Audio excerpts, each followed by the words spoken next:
بسم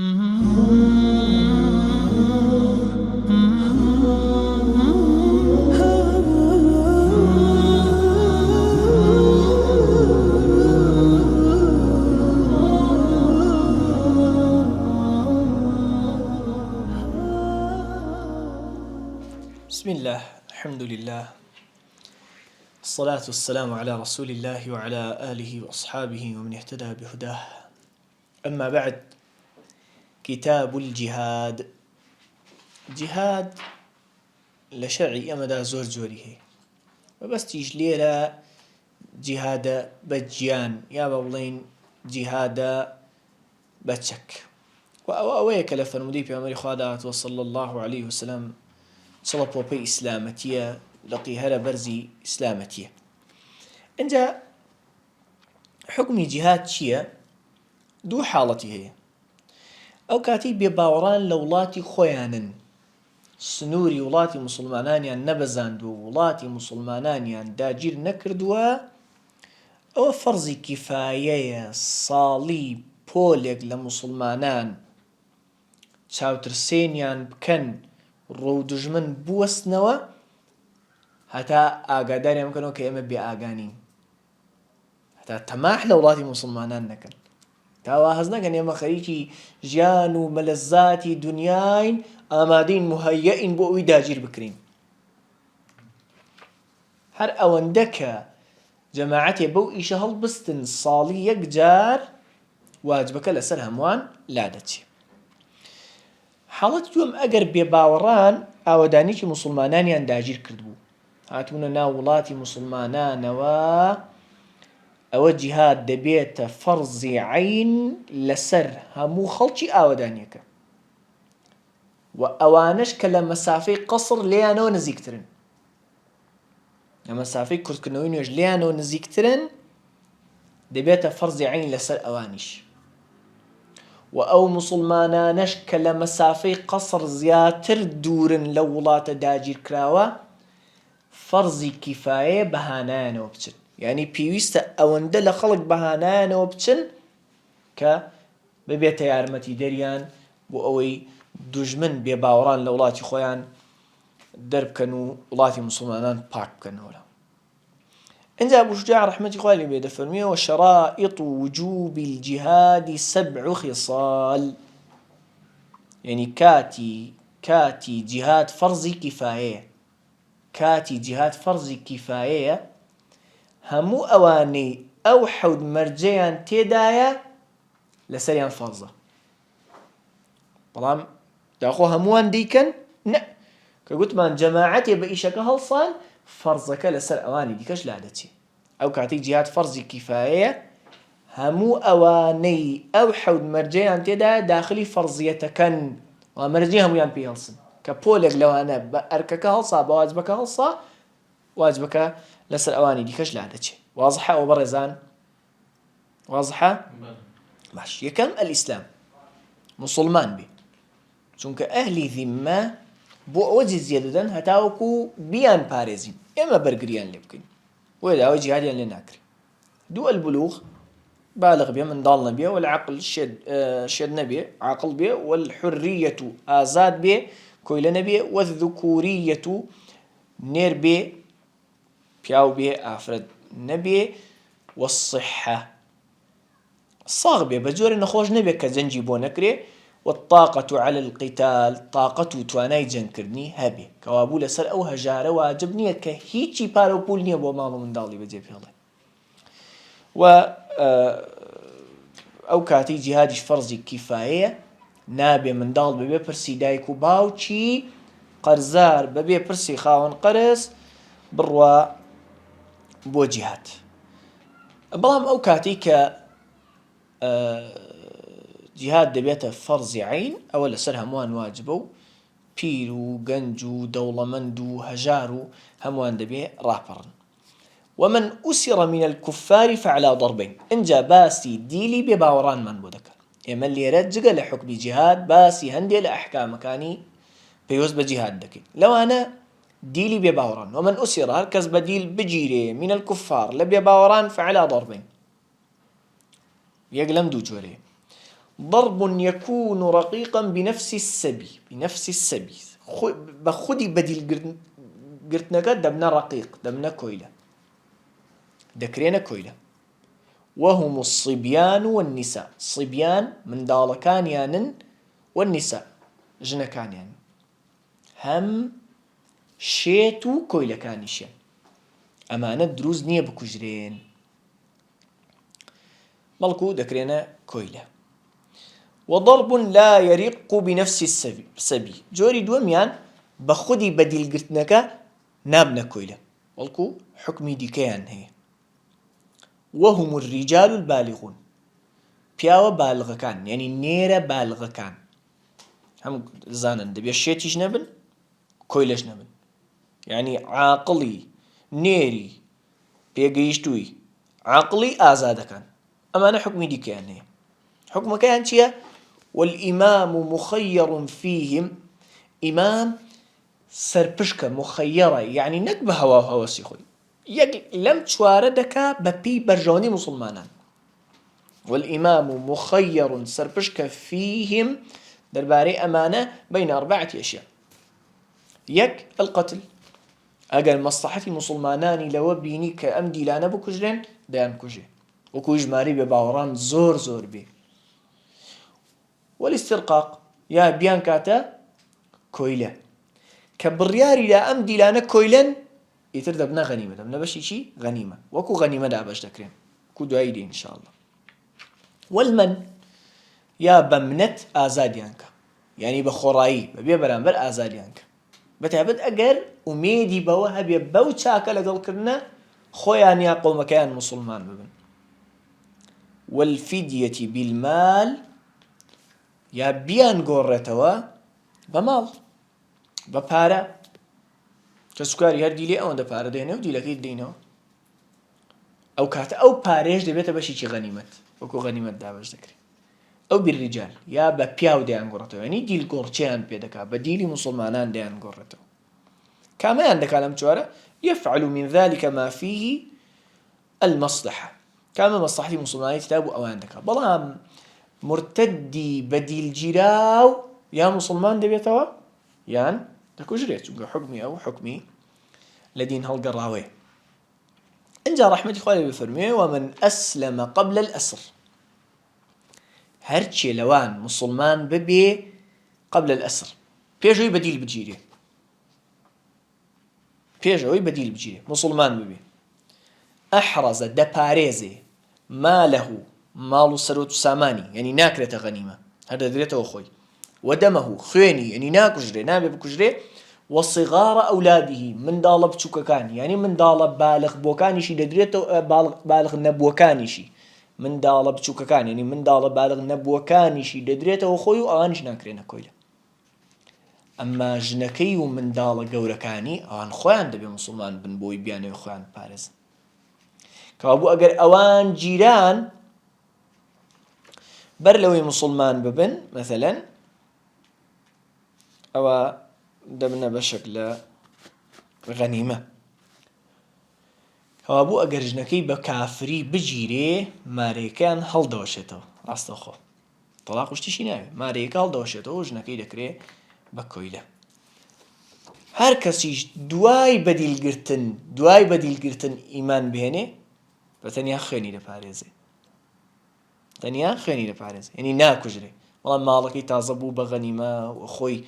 دكريت ديل دكريت كويلة وإلى آخره والله ناكجري دروز نية بكجري با دواي بديل قرتنيش إيماني هنابي واضحني بحش الله ويحكم للصبي بالإسلام عند وجود 3 أسباب صبي من دال حكمي إسلامي وسردار دري ما ملي مسلماني لقل دا دكري دكاتي بوني يك لمسة خالانا يك أن يسلم أحد أبويه طبعا كذلين من دال يعني شي يعني هو كبالغ النبوة يك أن يسلم أحد أبويه يجل داي بابي دايچي يان باوچي يا داپيري يان باپيري يچيان إيمان بهنن يعني اگر باپيريش إيمان بهنه با دايكو باوچي ما به من دالك هر ما ملي مسلماني لقل دكري يعني وين يبغى والله ذكريته كويلة شتوانية حكمي مسلمانة أو يسبيه بديل بيجري مسلمانك منفردا عن أبوي لو كاتي لدايكو باوشي جابوته دور لدايكو باوشي مسلماني بديل بيجري أو من ضالة تعاملي مسلمان له نابي بكريته كويلة نبرو دور لدايكو باوشي جيراو أو يوجد يا بدو زرته لقيطا دواي فريد رابو من ضالة بلقيطي بفريد راي بدو زرته هل بجيرته في دار الإسلام لجيغادا كدار إسلام بچوێ دەگوترێت داری ئیسلام هەر جێگایەکە ئەگەر بۆ ماوەیەکی کەمیش بێ کەوتبێتە ژێر دەسەڵاتی ئیسلام جا خەڵکەکەی موسڵمان بوو بن یان نا با دواییش بێ باوەڕان گرتە بیانەوە هەر ناوی داری ئیسلامی لەسەر لا ناچێت کەوا بۆ ئەندەلوس و فەلەستین داری ئیسلامن واجبە لەسەر موسڵمان هەوڵی ئازادکردنیان بدە کاتمان ماوە باش فصل باسي سلب غنيمة ورزان سلب أو كلوبليك لبربي باورك دايا ككجراو لكلوبلي جنجي وجلو برجي وأواني غنيمتيش أو مالية كلكافريشي بنرتي بهوي جنگا ودستي بسر جيري كمان كافري بنرتي تا مرتد نەگرێتەوە چکە سەروەت و سامانی مرتد یا میراتەکەی غەنیمە نییە و ئینەما لە بەیت المالدادا دەندرێ کە دەژڵێن بەهۆی جەنگەوە هەتا ئەو ماڵە جیاکەینەوە کە بەهۆی جەنگەوە دەستی بەسەردا ناگیرێ مەسەلەن جیزیە ئەو باجەی کە ئەهلی ذیممە دەیدەن جیزیە ئەمە غەنیمە نییە ئەمە فەیئە وەکو دوایی باسی دەکەین ئینشاءڵڵا چۆن دابەش دەکرێت فەیء زانیمان سەلەب چییە زانیمان غەنیمە چییە شيخ رحمة الله بفرمي ومن قتل قتيلا بالمناسبة زور بي متأخرين عند الإطلاق وتيان الشيخ قال الشيخ ما بس تيان شيء بس تيان أبو إسحاق الشيرازية ما قال قرينية هذه ما قال قرينية هذه كخطيب الشربيني وتي شيخنا ما بس تي شيء خطيب الشربيني كالله شيخنا ما بس تي شيخ الإسلام زكريا الأنصاري كدشلي الشيخي ما بستي رملي والدة ما بستي رملي والدة ما بستي شمس الدين رملي وردينا كينا قلتم شيخ ضلي شيخ ليرة قرينة هي شيخ شي ليرة خوضم شيخ أبو شجاع رحمه الله تعالى أنا بلو حصني زور زار كفاية الخير الله قال الشيخ ما بستي أبو شجاعة مرام زور زار لا متأخرين عند الإطلاق كلام أول رأي الشيخ أيان قال شيخ ما بستي أبو إسحاقي شيرازي رحمه الله تعالى ومن قتل قتيلا هركس كجراويشي كشت قتل مسلمانك قتيلا يشيشي لبي باوران كشت يعني بو مرجي لكاتي جنگ دا بيكوجي هم بەهۆی کوشتنەکەیشەوە تووشی مەترسی بوو بێ وەکو بچێت دەستەویە خەلەگەڵی بەشەڕ بێ بۆ نمونە ئەما خۆی لە پشت بەردێکەوە حەشارداوە گولەی تێدەگرێت ئەوە جەزاه الله خێرن بەڵام ئەمە سەلەبەکەی نادرێتێ کەلوپەلی ئەو کوژراوە کە لە دوورەوە موسڵمانە بە گولە کوشتوێتی بۆ نمونە بەشێکی غەنیمەیە کەوا بوو پێویستە موسڵمانێ بێ باوەڕێ بکوژێ لە کاتی جەنگدا و بەهۆی کوشتنەکەیشەوە تووشی مەترسی بوو بێ کە ئەوە بوو ئوعطیە سەلەبەهو سەلەبی ئەو بێ باوەڕەی دەدرێتێ لە کەلوپەلی جەنگ و ئەوانە وتقسم الغنيمة بعد ذلك غنيمة أو جنگا أبلين دا باش دكري بعد ذلك دواي أو يعني شي يعني دواي أو السلبة كانت دايا مسلمانة كان أما أو كشتيتي أو بو أو ودواي دركنو زياكنوي مصرفة كان ديكي سبا غنيمة شي دكري توزيش ما بالكاري بيع على 5 أخماس دا باش دكينا بينز باش همو أويل غنيمة كوتوتا دستي مسلمانان دا باشي بينز دكري فيعطى 4 أخماسها 4 أخماس يعني 4 سر بينجي أخماسها هاي كبو غنيمة لقرتونيا فيعطى 4 أخماسها شوار لسر بينجي لمن شهد الوقع دريت شيء أوي آمادي جنگ كبوة بنيتي جنگ كردن با جنجشينا كردوي وقع 10 أوي آمادي جنگ كبوة بنيتي جنگ كردن با جنجشينا كردوي وكو جاسوسو چاوديرو أوانا والله چێژ لێنەر و دکتۆر و برین پێچ و ئەوانە لە غەنیمە بەشیان نادرێت لە غەنیمە وەکو سەهم باش چۆن بەسەر ئەوانەدا دابەشیکەین دەڵێ وەیوعطا للفارس ئەوەی بە ئەسپەوە هاتووەتە شەڕ نەک وشتر و فیل و ئەوانە 3 أسهم 3 پشتی لەدرێتی 3 پشک نەک 3 لە 5 سادەزان وللراجل سهم راجل ئەوەی بە پێ هاتووە لەسەر ریجل پیادەیە 1 سەهمی لەدرێتی 1 پشتی لەدرێت یعنی لە کاتی تەوزیعکردن بەڕێزان ئاوا دەبێت تەوزیع بکرێت هەر ئافرین یعنی کابرا کە بە ئەسپەوە هاتووە 3 ئەوەندەی کابرای پیادەی دەدرێتی ئافرین ئەمە 5 بەشەکەمان هەموو غەنیمەمان دابەش 5 کرد 4 بەش لەو 5 بەشەمان وتمان دیدین ئەوانەی کە لە جەنگەکە ئامادە بوون چۆنیان دابەشکەین هەموویان بە یەکسانی نە وا دەکەین کابرا کە بە ئەسپەوە هاتووە بۆ جەنگ 3 ئەوەندەی ئەوەی بدرێتێکە بە پیادەی هاتووە بۆ جەنگ واضحە اینجا پشتی تەواو مەسەلەن 1 پشک 200,000 وای لێ دێ مەسەلەن عەدەدمان تەوزیعات کرد پشکێک 200,000 کەوا بۆ سوارێک چەندی دەدرێتێ 600,000 وانە 600,000 و 3 پشتی دەدرێتی ئێستا پشکێک 200,000 وا دابنێ چونکە ئەو 4 بەشە قیمەتەکەی ئەوەندەی دەکرد کە دابەشمان کرد بە سەریاندا تەماشامان کرد پشکێک ئەوەندە دەکا کاتە ئیشمان بە خەریجی قسمی ماتماتیک دێ باش دەڵێ وەلا یوسهەم سەهم پشک نادرێتە کەس ئیلا لمن استەکمەلە فیه 5 شەرائط هەتا کەسەکە ئەو 5 مەرجەی تیا کۆ نەبێتەوە الئیسلام مسلمان بێ کەوا بۆ گەرێکی لە بێ باوەڕان طبعا ئەهلی ذیممە داوایان لێ ناکەین بێن یارمەتیمانە خۆیان هاتن و یارمەتی داین لە جەنگەکە لە غەنیمەکە پشت نابێ پشتی بەشەکەی بگاتە پشتێک بگاتە 200,000 لەو حاڵەتی خۆمان مسلمان بێ دەبێ مسلمان بێ دەبێ دوو البلوغ بالغ بێ منداڵ نەبێ والعقل عقل بێ شەد نەبێ والحرية ئازاد بێ کۆیلە نەبێ والذكورية نێر بێ طبعا هەندێک لە نوسخەوە هاتووە والذكورة والذكورية والذكورة فصيحترا وكو باجوري دڵێ الذكورة والذكورية دووچیان هاتوو نێر بێ يعني فإن اختل شرط من ذلك أجل الشرط لو شرطانا نهات دي يعني آفرتي شي جربزي بجرجي مسلمانان بيويستي كردوا بيه بوشر فشتي طاوي لغنيمة نادرتي وإنما رضخ له رضخ يعني بخشيش لدريتي يعني كمتر لمقدار السهمك كمتر ل 200,000 لدريتي رضخ له يعني بخشيشي ددريتي طبعا ئەوە هەر لە ضمنی ئەو 4 بەشە حساب دەکرێت بەشەکەی دیکە هێشتا باسیەوەمان نەکردووە چی لێ دەکرێت وەلەم یوسهم له سەهمی سەر بەخۆی نادرێتێ دەبێ هەر یەک لەو 5 تیا نەبێ ڕضخ له نه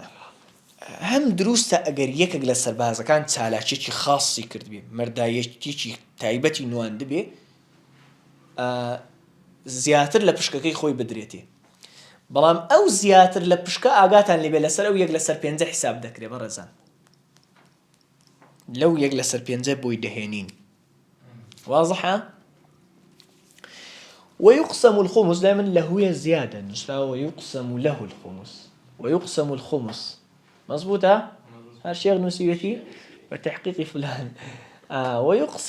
ويقسم الخمس أو يجلس البينجي ديكا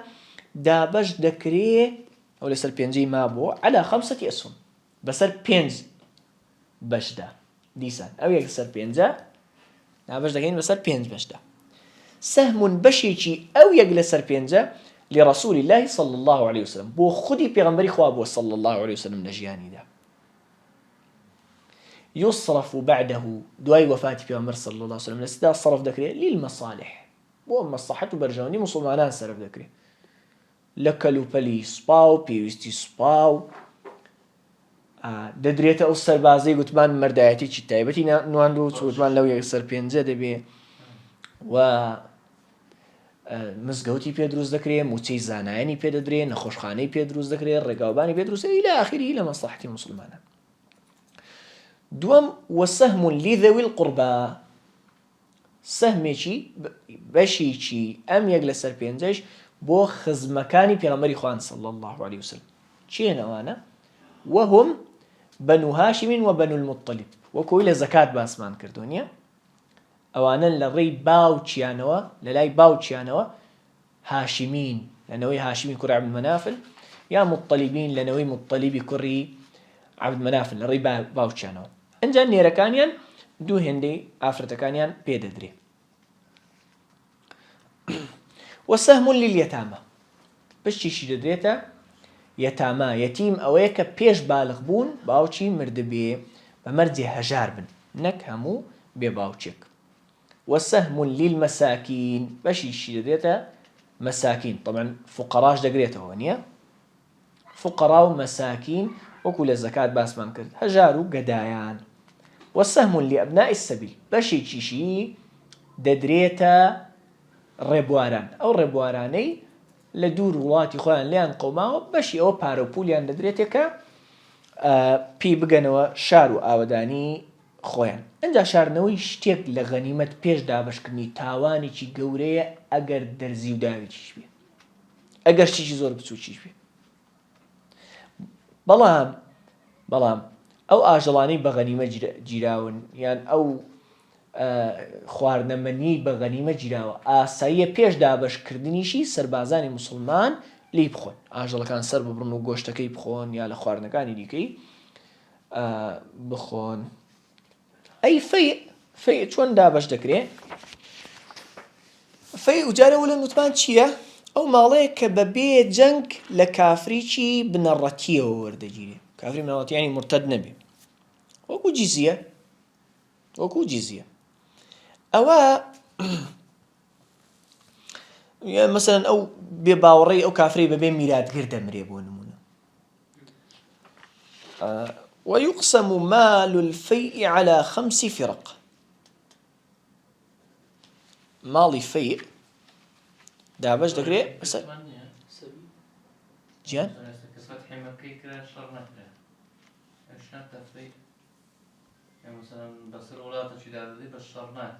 نەزانی ئەوە خلاف هەیە لە بینی هەلیان داخوا فتحی مەکە چۆن بووە سڵح بووە بە زۆر بووە شارەکە و خەڵک خۆی تەسلیمە ناخر خۆ ئەوە بەڕێزان وەڵکو ماڵیان هەر دەستی بەسەردا ناگیرێەوە ئێستامە ئەم سوپارمێت و سوپای کتێبێکەوە بە شەڕاتێن باش ئەتو تەسلیم بووی بەبێ شەڕ ئەو ئەشیاینا ئەو سوپایە نابتە فەی ئەخر خۆ ئەو مڵک و ماڵ هەر دەستیان بەسەردا ناگیرێت کە سوڵحیان کرد دەدرێتەوە خۆیان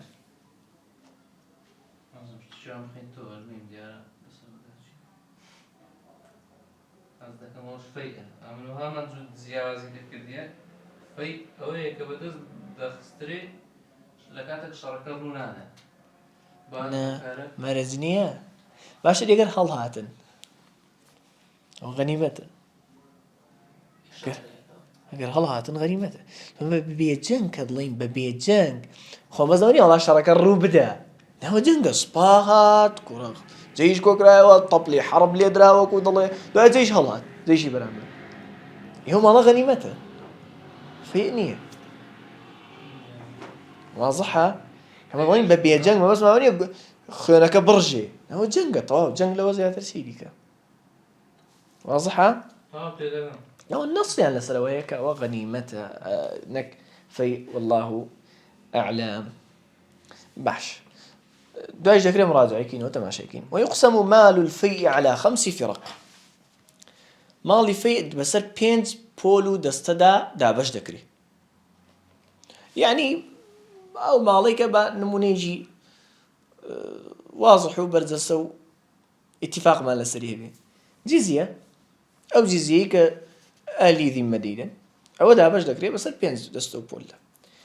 يصرف خمسه يجل سربينجي أو في صرف دكري على من يصرف عليهم خمس الغنيمة ددريته أو بينج بوليك يجل سربينجي غنيمة يتيان ددريه شيبون يوم الإخوة صلى الله عليه وسلم وذوي القربى واليتامى والمساكين وأبناء السبيل يصرف خمسه على من يصرف عليهم خمس الغنيمة يجل سربينجي في إيش ددريته أوانيك يجل سربينجي غنيمة ينددريه ويعطى 4 أخماسه لأن النصوص دعت أخماسها يعني الأموال شوار باشا كيديك اللفية للمقاتلة ندريتا موتشي أو سربازاني كناويا لديوان حرب لوزارتي بابلين لا وزارتي بيشبرقة لوزارتي برقريدة هاي بابلين سربازي إسلاما لموچەی ئەواندا خەرج دەکرێت لەموچەی ئەواندا خەرج دەکرێت جا بالمناسبە ئەگەر ئەوان بژمرن منداڵەکانیان هەتا بالغ دەبن ژنەکانیان هەتا مێر دەکەنەوە هەر بەشیان دەدرێت وفي مصالح المسلمين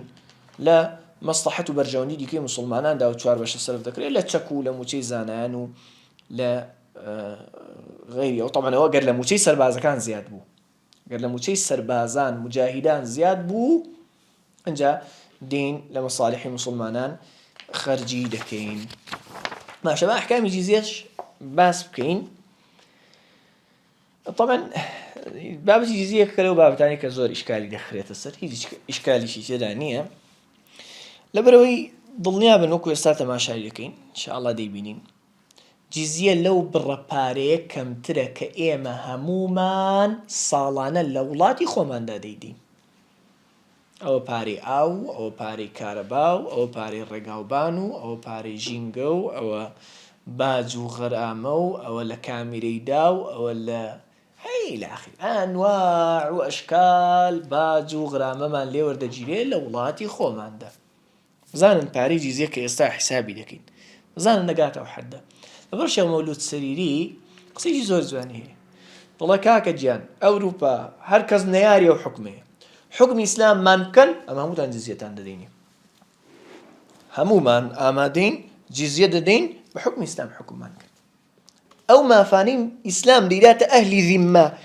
بمان دەنێ جیزیەتان دەدەینێ نییە ئێستا وشرائط وجوب الجزية 5 خصال جزية أساساً چییە؟ بڕێک پارێ بە هەندێ مەرج لە ئەهلی کتاب وەردەگیرێ بۆ ئەوەی لەژێر سا و سێبەری دەوڵەتی ئیسلامی پارێزرێن و بە ئیسلام حکم بکرێن ئەنجا بەڕێزان بۆیان نییە بێباوەڕان بۆیان نییە لە حیجاز لە سنووری حیجاز نیشتە جێبن حیجاز یعنی مەککە و مەدینە و نێوانیان و 4 دەورەکەیان مەسەڵەن بەنسبەتی مەدینە و یەنبوع و خەیبەڕ و ئەوە حیجازە لە سنووری حیجازدا بۆیان نییە نیشتە جێبێ بێباوەڕ بۆی نییە تیدا نیشتە جێبێ تۆ پایتەختی دەوڵەتی ئیسلامیە با بڵێین ناوجەرگەی عالەمی ئیسلامیە بۆی نییە لە حیجاز نیشتە جێبێ تیدا بژی هەم حەڕەمی مەککی بێباوەڕ بۆی نییە بێتە ناویشی پێشیدا تێپەڕێ حەڕەمی مەککی بێباوەڕ بۆی نییە پێشیدا تێپەڕ بێ لەبەر پێویستی بێیان نا باش دڵە وشرائط وجوب الجزية 5 خصال مەرجەکانی واجببوونی جیزیە وەرگرتنی جیزیە 5 یەکەم البلوغ کابوو منداڵیان کە بالغ نەبووە جیزیەی لێ وەرناگیرێ باش دووەم العەقل عاقڵ بێ شێتەکانیان لە جیزیە حسابیان بۆ ناکرێ هەژمار ناکرێ والحریەت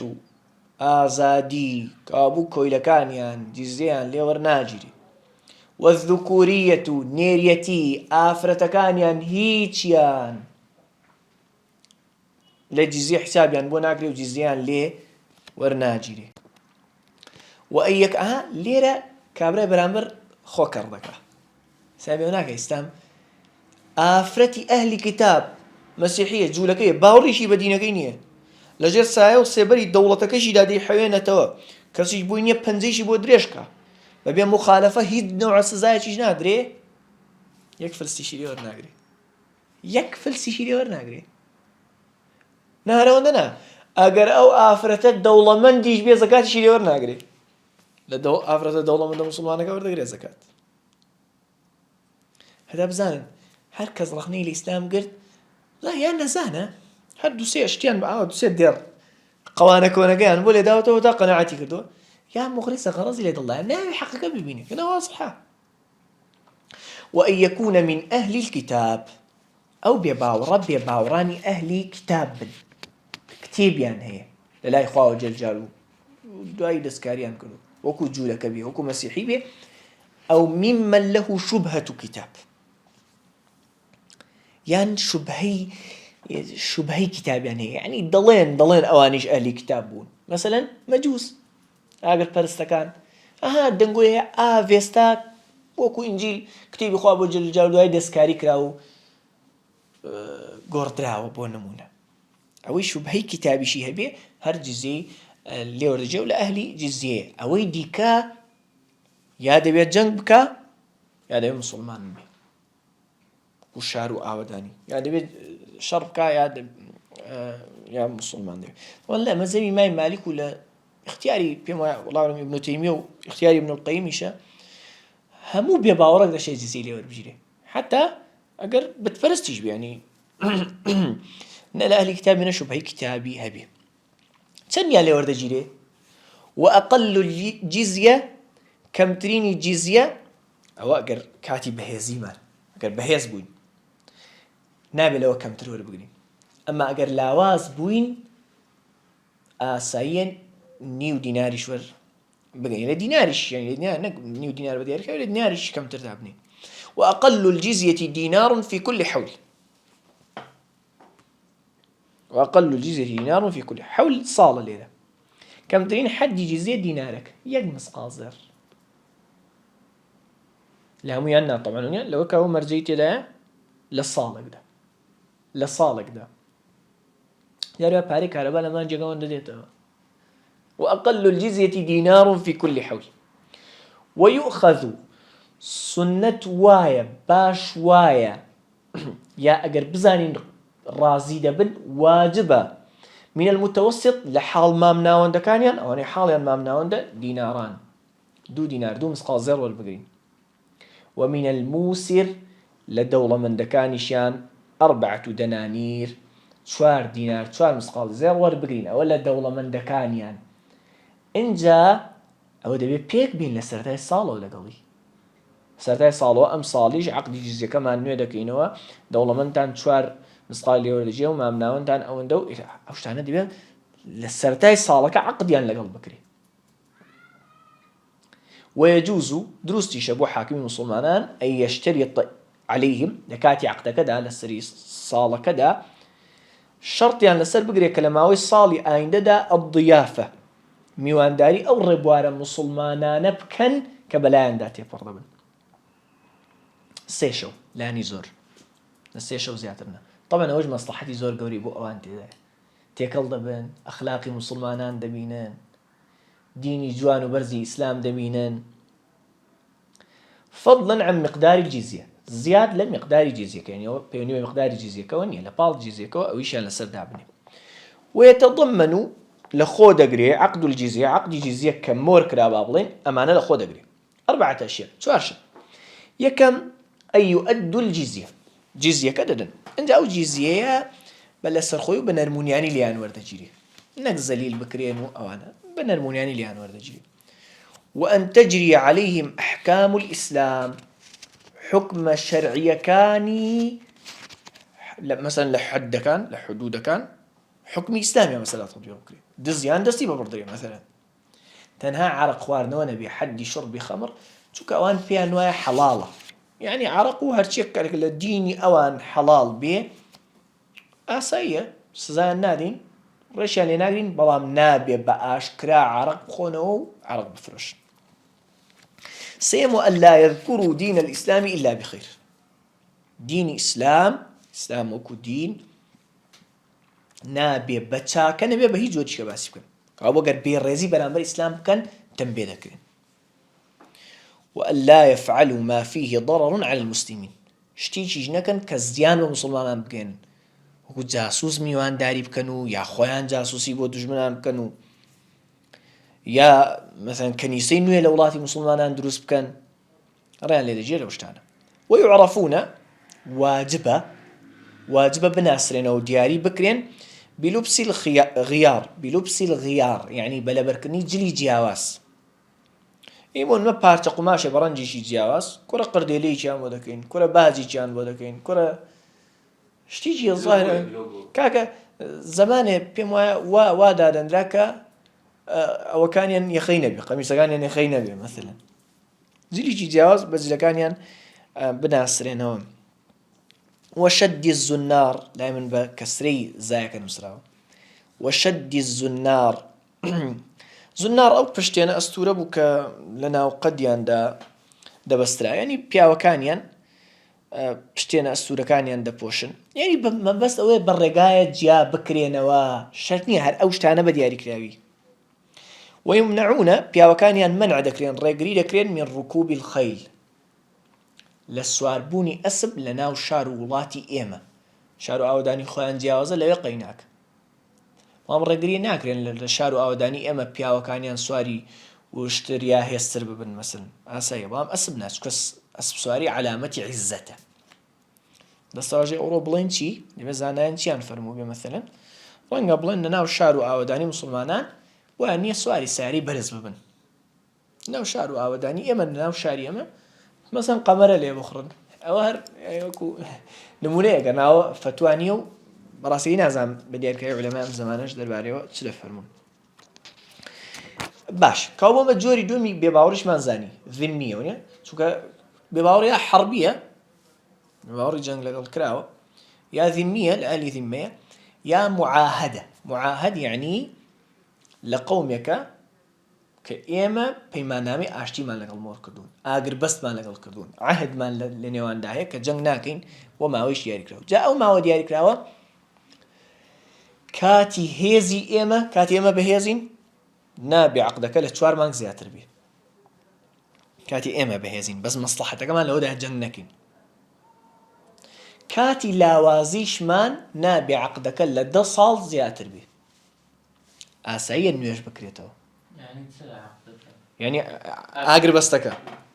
ما هو آقر بستكا لنيوان إيما وبيا باوران أقر آقر بس كراو إيما بهيز بوين والله مصلحت مان لو دا بيني كجنگ نكين شوار مان بو ماني آقر بس راقينين بيا باوراني أوان دمنا معاهد نابي ليان بكجين يرشيان ناكين يصير إلى آخره واضحة؟ يعني أواني كتزيادة دن نا جزية خو مانا جزية اللي ذي من أوانا أنا كافر نشر مان لك الله كان واضحة؟